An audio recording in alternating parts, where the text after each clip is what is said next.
Hello everyone, my name is Simran and I am going to teach you science. And today students will be doing the question and answers of chapter number 14, that is water. As we have already discussed the complete chapter water in the last class. So let's start with the questions and answer, students.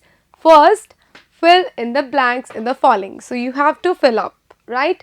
So the first is the process of changing of water into its vapor is called.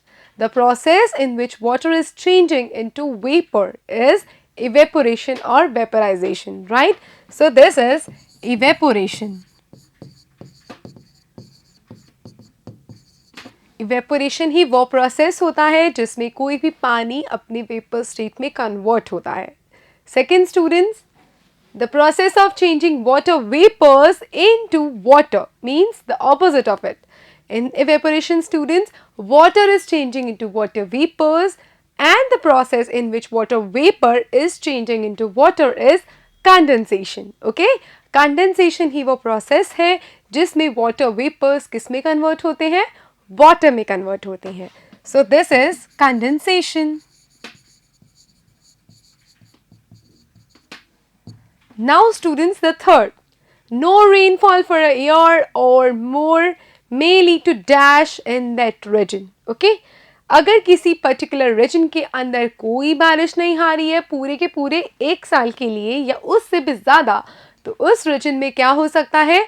Drought आ सकता है, सूखा पड़ सकता है. So the answer to the C part is drought, right?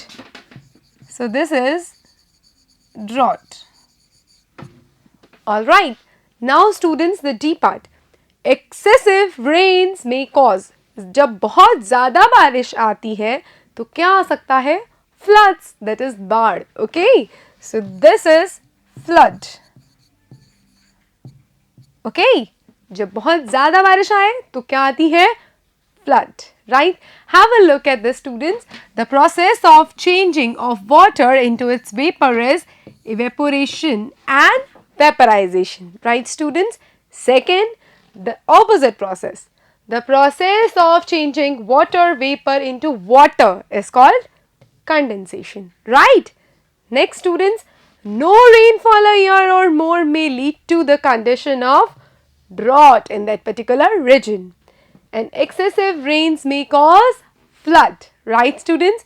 Now looking at the second question, what is that?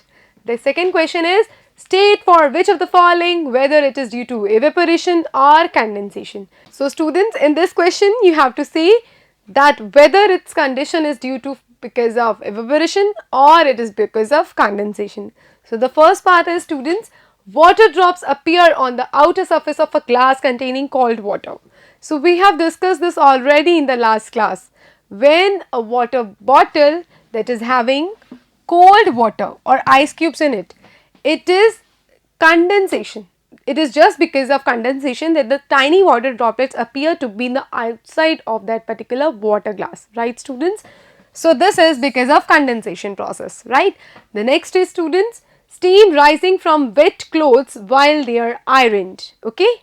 अगर हम किसी भी कपड़े को जो कि गीला है उसको आयरन करते हैं तो हम क्या देखते हैं कि उसमें से स्टीम निकलती है ना. It is because of students evaporation. Evaporation ही वो वजह है जिस वजह से अगर आप गीले कपड़ों को आयरन करते हो तो उसमें स्टीम दिखता है हमें. ठीक है, वो स्टीम क्यों होता है? क्योंकि वाटर वेपर्स में कन्वर्ट होकर ऊपर उठ रहा है. ठीक है students, so this is because of evaporation. So this is due to evaporation. Next students, fog appearing on a cold winter morning. बहुत ही ठंडी वाली मॉर्निंग है तो वहाँ पे आपको धुंध दिखाई देती है ना, फॉग नज़र आती है. अब ये कौन से प्रोसेस का कारण है? फॉग होता है स्टूडेंट्स बिकॉज ऑफ कंडेंसेशन. जो वाटर वेपर्स है वहाँ पे वो वाटर के ड्रॉपलेट्स में कन्वर्ट होते हैं और वो हवा में फ्लॉट करते हुए दिखाई देते हैं हमें. ठीक है, इसी वजह से हमें धुंध दिखती है. ठीक है, so this is because of condensation process. The next, students, blackboard dries up after wiping it. Anything that dries up or it is just disappearing of water, it is because of evaporation, right students? So जब भी आपने blackboard को किसी गीले कपड़े से साफ किया है और उसके बाद आप देख रहे हो कि वो सूख गया है एकदम से, this is because of evaporation. Water vapours में कन्वर्ट होके चला गया है. ठीक है, गायब हो गया है. ठीक है. Next students, steam rising from a hot girdle when water is sprinkled on it. इसका क्या मतलब है? It is because of evaporation. ठीक है? स्टीम जब भी अराइज हो रही है तो इसका मतलब क्या है? वाटर वेपर्स में कन्वर्ट हो रहा है ना, obviously. So this is because of evaporation. Alright students, now the next question. Which of the following statements are true and you also need to tell which is false. Okay, तो आपको बताना है कि कौन सी statement true है और कौन सी false. So first student, the first, water vapor is present in air only during the monsoons. Is that so? क्या सिर्फ मॉनसून्स के टाइम के अंदर ही हवा के अंदर वाटर वेपर्स होते हैं? Obviously students, it's not so. हमेशा ही होते हैं वाटर वेपर्स. ठीक है, कभी भी किसी भी मौसम में आप देख लो वाटर वेपर्स हवा के अंदर होते हैं. कभी कभार कम होते हैं, कभी कभार ज़्यादा होते हैं, बट इट डजंट मीन कि वो मॉनसून्स पे डिपेंड करते हैं कि मॉनसून आएगी तभी हम होंगे. नो, वाटर वेपर्स हमेशा अवेलेबल होते हैं. ठीक है, so this statement is a completely wrong statement. So this is false. Alright students, second statement students, water evaporates into air from oceans, rivers, lakes but not from the soil. So according to them or this statement, water evaporate तो होता है लेकिन कहाँ कहाँ से? Ocean से, river से और lake से. और इनके अकॉर्डिंग evaporation नहीं होती कहाँ पे? Soil के अंदर. ठीक है, soil से water evaporate नहीं करता है इनके अकॉर्डिंग, इस statement के अकॉर्डिंग. तो क्या ऐसा होता है? सो इवेपोरेशन तो किसी चीज़ पे डिपेंड नहीं करती ना, वो तो सिर्फ उसको तो हीटिंग चाहिए, और हीट अगर होगी फॉर एग्जांपल तो वाटर इवेपोरेट करेगा. तो मैटर नहीं करता कि वो सॉइल है, ओशन है, लेक है या रिवर है. इवेपोरेशन कहीं से भी हो सकती है. So this is a false statement. Right students, तो सॉइल से भी इवेपोरेशन होता है. ठीक है, next students, the process of water changing into its vapour is called evaporation. तो एक ऐसा प्रोसेस जिसमें पानी चेंज हो रहा है उसके वेपर्स में, उस प्रोसेस को क्या बोलते हैं हम? Evaporation. So students, this is a true statement. जब आपका वाटर वेपर में कन्वर्ट होता है तो उस प्रोसेस को क्या बोलते हैं? Evaporation. So this is a complete true statement.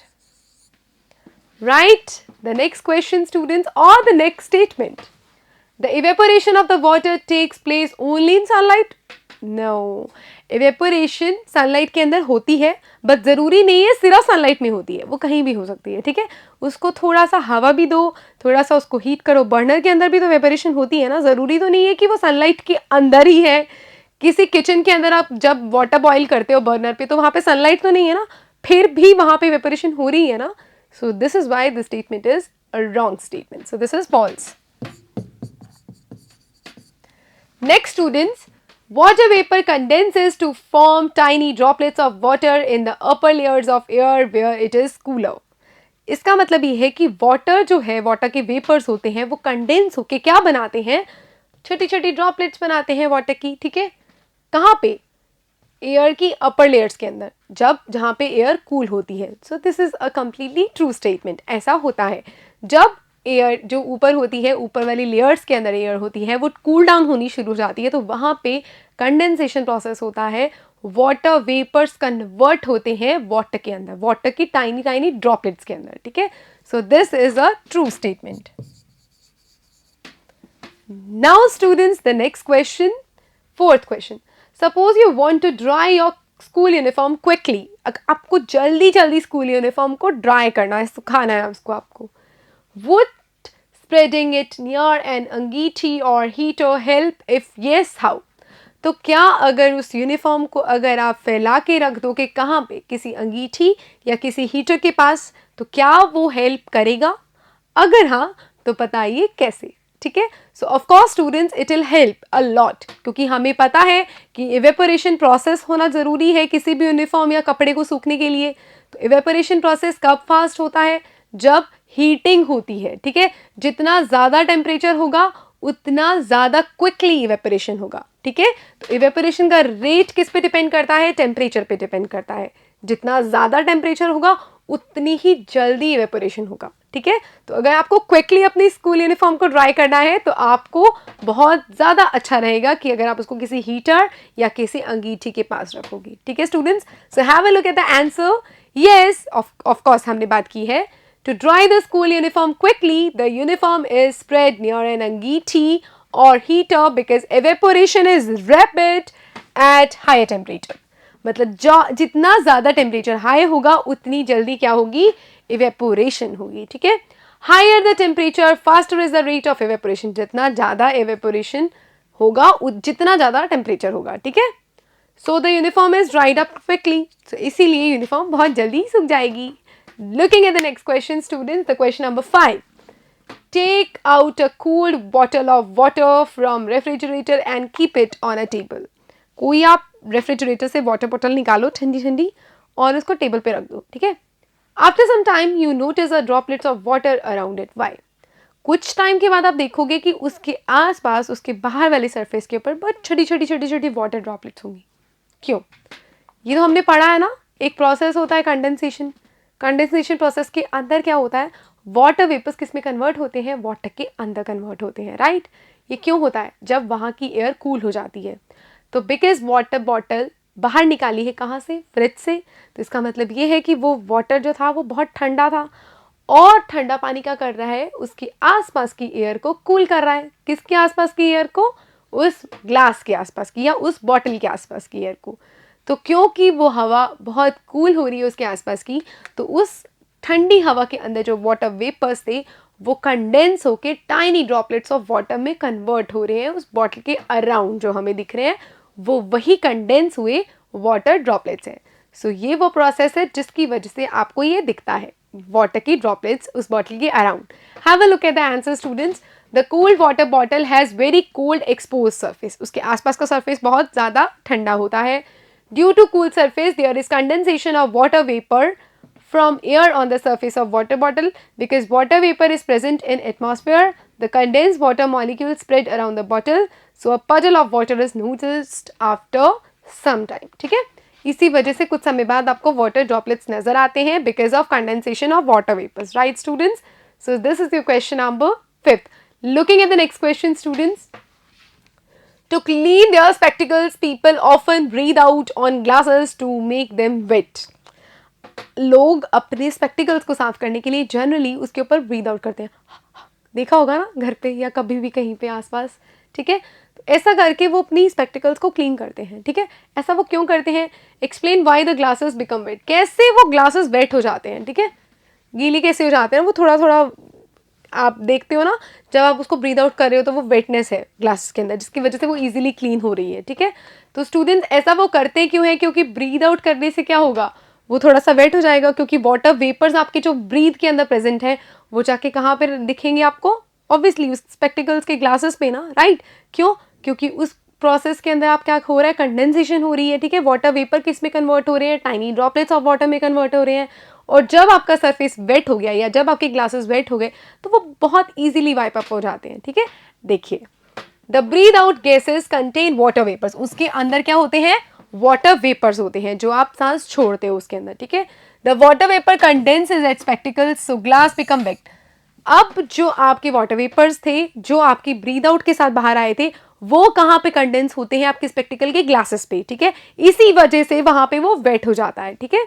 And with the help of small amount of water, it is easy to clean the spectacles. और जब थोड़ा सा आपको वेटनेस दिख गया वहाँ पे तो बहुत इजी हो जाता है आपके लिए वो स्पेक्टिकल्स को क्लीन करना. ठीक है students.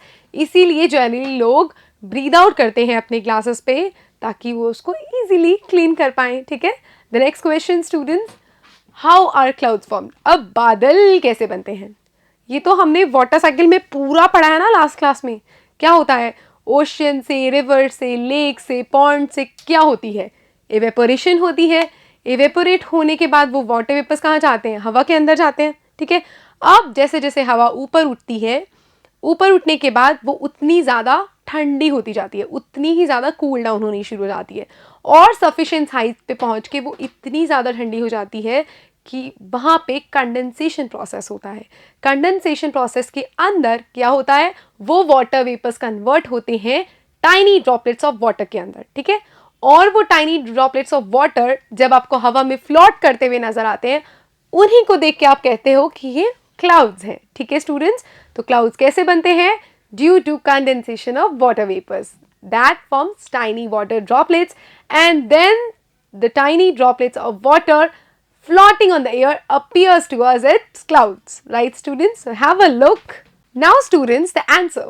The water present on the earth evaporates due to heating by the sun. अब जो अर्थ के अंदर वाटर होता है उधर इवेपोरेशन होती है किसके कारण? सन के कारण या हीटिंग के कारण. ठीक है, तो अब वो जो वाटर वेपर में कन्वर्ट हुआ है वो फर्दर क्या होगा? कंडेंस होगा ना. So water vapor in the air condenses to form tiny droplets of water at high altitude. अब ये थोड़ी sufficient height पे पहुंच के condensation करते हैं. क्या? water vapors condensation करते हैं. ठीक है, which appears as clouds. क्या appear as clouds? जो tiny water droplets होती है ना वही हमें clouds के जैसे दिखती हैं. So thus the clouds are formed by the condensation of water vapors present in the air at high altitude. So किस लिए बनते हैं? कंडेंसेशन ऑफ वाटर वेपर होती है कहाँ पे? हाई एल्टीट्यूड के ऊपर जाके. और वो क्या किस में कन्वर्ट होते हैं? वो जो वाटर वेपर होते हैं कंडेंस होके क्या बनते हैं? टाइनी वाटर ड्रॉपलेट बनते हैं और वही टाइनी ड्रॉपलेट ऑफ वाटर हमें बादल के रूप में दिखाई देते हैं. ठीक है students, looking at the next question. When does a drought occur? अब सूखा कब आता है? सूखा कब पड़ता है? ड्रॉट कैसे आती है बेसिकली? ठीक है, जब बहुत ज़्यादा लंबे टाइम के लिए बारिश ना हो. ठीक है, when it will not rain since so long, तो उस सिचुएशन में क्या होता है? सूखा पड़ जाता है, ड्रॉट होती है. ठीक है, so if there is no rain for a long period of time or for many years, then there is scarcity of water in that region. This leads to drought. अब बहुत ज़्यादा लंबे टाइम के लिए जब बारिश नहीं आती तो वहाँ पे पानी की कमी हो जाती है और इसी के कारण क्या आता है? सूखा आता है. ठीक है, सो स्टूडेंट्स इसी के साथ we are done with the 14th chapter of your syllabus. I really hope that you all study at your home. Okay, till then students, have a nice day to you all. Bye bye. We'll be meeting in your next class doing the next chapter. Okay.